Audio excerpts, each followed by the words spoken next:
시청자 여러분 안녕하십니까. 한반도 안보전략연구원 보훈전 윤천문입니다. 개성공단의 조기 재개를 명기한 남북 간 9.19 평양 공동선언을 발표한 지 2주년이 지났습니다. 이와 관련 통일부 장관이 판문점을 방문하여 북한 측이 나름대로 9.19 합의를 지키려는 의지가 있는 것 같다, 이런 얘기를 했었는데요. 아마 정부 측에서는 끊어진 남북관계의 재개 분위기를 조성하고 또한 중단된 개성공단의 재개를 위한 어떤 분위기를 쌓으려는 노력이 아닌가, 이런 생각이 듭니다. 오늘은 북한 문제 전문가이신 동국대학교 김광철 박사님을 모시고 과연 개성공단을 이대로 재개하는 게 옳은지, 또 지금까지 운영 방식의 문제점은 없었는지에 대해서 말씀을 나눠보도록 하겠습니다. 안녕하십니까? 네, 안녕하십니까? 예, 개성공단 재개와 관련 찬성론자들과 반대론자들의 각각의 논리는 무엇인지요? 예, 사실 개성공단 사업은 초기 약간의 찬반 대립이 있기는 했지만 대다수 국민들이 적극적인 지지와 성원을 받으면서 시작되었다고 할 수 있습니다. 왜냐하면 남북 경협은 역대 정부가 지속해온 남북 관계의 안정적 관리라는 대북 전략의 한 축에 속하는 사업이었기 때문입니다. 그러나 현재는 개성공단 사업 재개를 둘러싼 논쟁의 남남 갈등이 주요 요인으로 간주될 만큼 찬반 대립이 아주 심각합니다. 찬성론자들은 첫째, 우리 중소기업의 활로 개척 및 남북한 상생; 둘째, 군사적 긴장 완화 및 평화 분위기 조성; 셋째, 남북 주민 간 이해 증진 및 민족 동질성 회복과 북한의 변화를 유도; 넷째, 남북 경제 공동체 형성 및 통일을 대비를 위해서는 반드시 필요하다는 등의 논거를 내세우고 있습니다. 반면에 반대론자들은 첫째, 정치 군사적 정세와 북한 측 태도에 따라서 운영이 좌우될 수밖에 없는 태생적 한계가 있었다고 하고, 둘째, 북한 정권이 공단 근로자 임금을 착취했을 뿐만 아니라, 셋째, 그 돈이 우리 안전과 지역 평화를 위협하는 핵무기 등 대량 살상 무기 개발 자금으로 전용됐을 가능성이 크기 때문에 이를 시정하지 않으면 안 된다는 주장을 하고 있습니다. 개성공단은 2005년에 본격 가동되기 시작하여서 2016년 2월 북한의 4차 핵실험으로 인해 가동이 중단될 때까지 약 한 10여 년간 잘 가동이 됐었는데요. 이 동안에 북한에 많은 돈이 들어갔을 것 같은데 얼마나 북한에 지급되었습니까? 예, 관련 통계를 보면 근로자 임금 명목으로 약 달러로 5억 5천만 달러, 우리 돈으로 6,160억 원 상당이 들어갔고요. 그 다음에 투자금으로 약 9억여 달러, 우리 돈으로 환산하면 1조 190억 원 정도가 이제 투입된 것으로 나와 있습니다. 예, 상당히 많은 돈이 들어갔군요.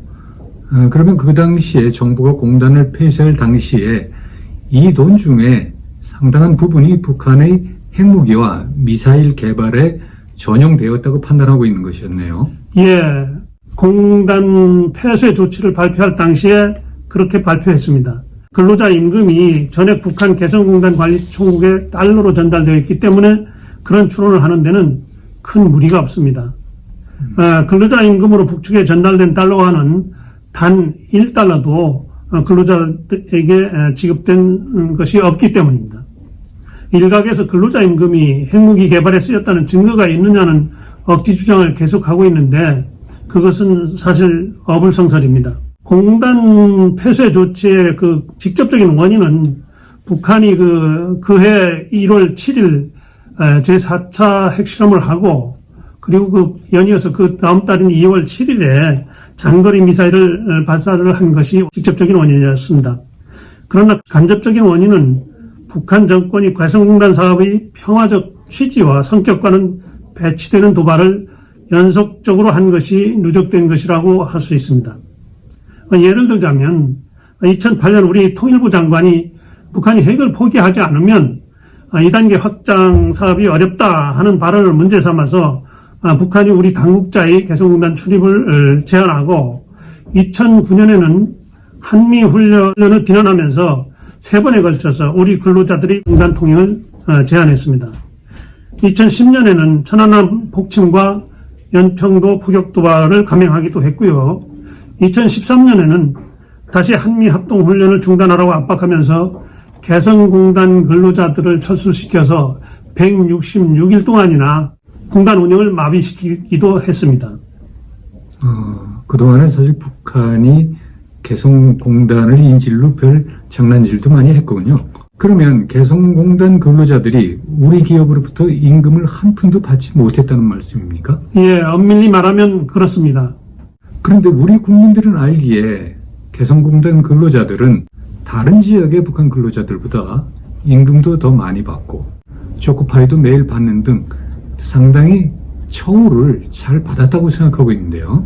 어떻게 생각하십니까?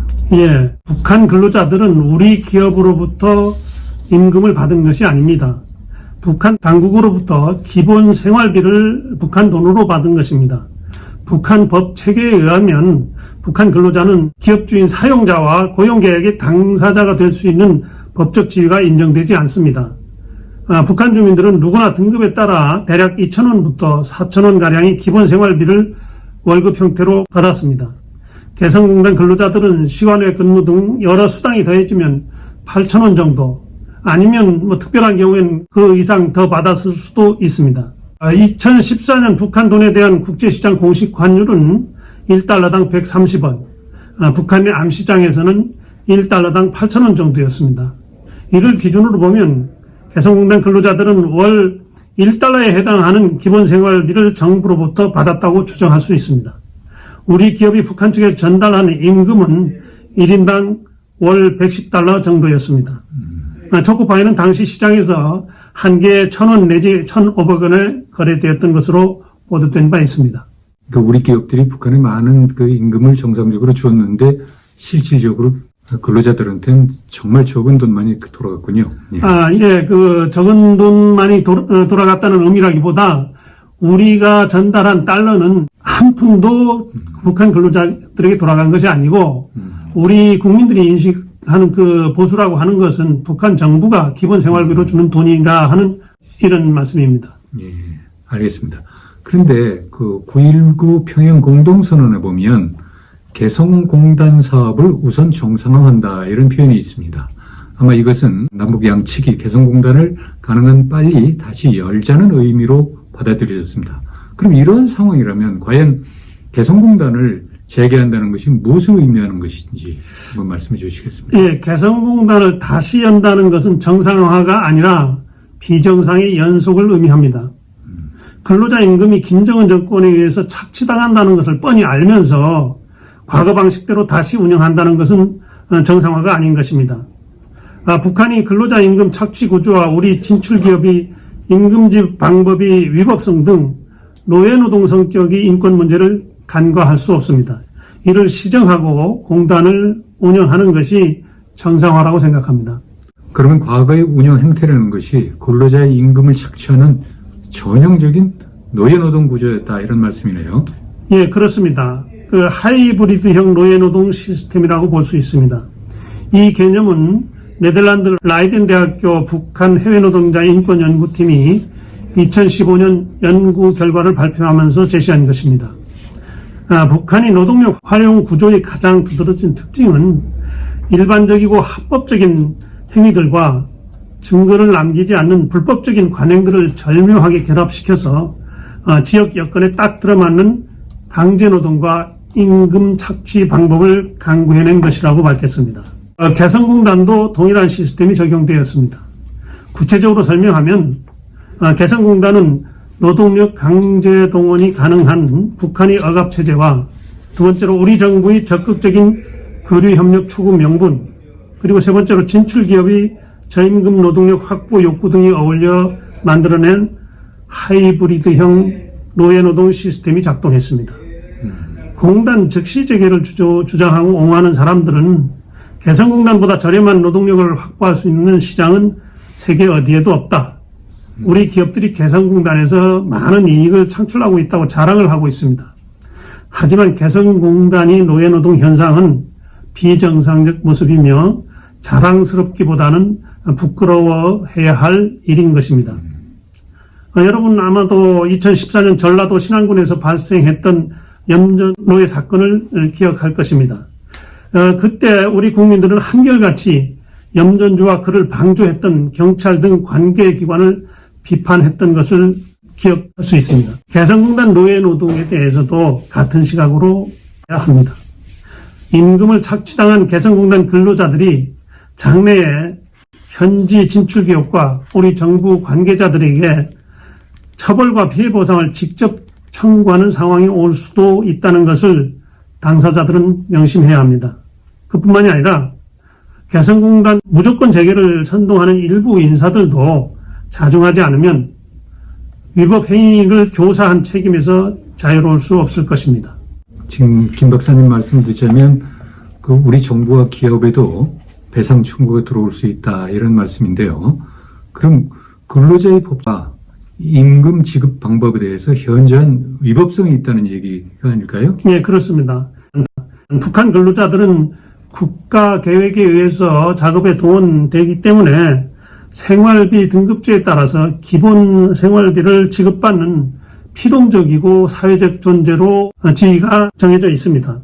북한 근로자들은 자신이 이익을 위해서 고용주와 직접 근로계획을 맺을 수 있는 개인적 존재로 취급되지 않고 그렇기 때문에 사용자로부터 임금을 직접 받을 수 있는 법적 지위가 보장되어 있지 않습니다. 그렇지만 개성공업지구 노동규정 제32조는 기업은 노동보수를 화폐로 종업원에게 직접 주어야 한다고 규정하고 있었습니다. 이것은 개성공단 사업 추진 당시에 우리 정부의 협상 노력의 결과라고도 볼 수 있는데 그러나 이 규정마저도 2014년 개정 시에 완전히 폐지됐습니다. 다른 한편으로 우리 근로기준법도 노동자에게 임금 직접 지불을 규정하고 있습니다. 그렇기 때문에 우리 근로기준법과 북한 개성공업지구 노동규정은 다 같이 이러한 임금 직접 지불 원칙을 규정하고 있었던 것입니다. 그러나 현재 기업들은 단 한 번도 북한 근로자들에게 임금을 직접 지불한 사실이 없고 북한 당국에 미국 달러화로 전액 전달을 한 것입니다. 현지 기업이 임금을 북측이 중앙특구개발지도총국에 일괄 지불하는 행위는 위법 행위임이 명백하다고 할 수 있습니다. 우리 근로기준법 제109조에서는 임금 직접 지불 원칙을 위반했을 경우에 처벌하는 규정을 두고 있는데 그 규정에 따르면 3년 이하의 징역이나 2천만 원 이하의 벌금에 처하도록 규정되어 있습니다. 그렇군요. 사실 처음에 시작할 때는 그래도 나름대로 원칙을 가지고 하려고 하다가 북한 측의 어떤 요구에 의해서 상당히 많은 부분이 변질되었던 것 같습니다. 예, 그렇습니다. 사실 개성공단 사업이 근본 취지가 나쁘다고 할 수는 없습니다. 그러나 반대론자들이 염려했던 것처럼 북한이 의도에 따라서 이용당한 부분이 있고 결국 우리 안보를 위협하는 상황까지 왔기 때문에 공단이 폐쇄됐다는 폐쇄 조치를 내릴 수밖에 없었다는 점을 우리가 인식할 필요가 있습니다. 알겠습니다. 그럼 개성공단 문제에 대해서 잘 이해하는 기회가 되었습니다. 다음에는 그럼 개성공단의 위법성에 대한 책임 문제에 대해서 한번 얘기를 나누는 기회를 만들어 보고요. 오늘 귀한 시간 내주셔서 감사합니다. 네, 감사합니다. 네.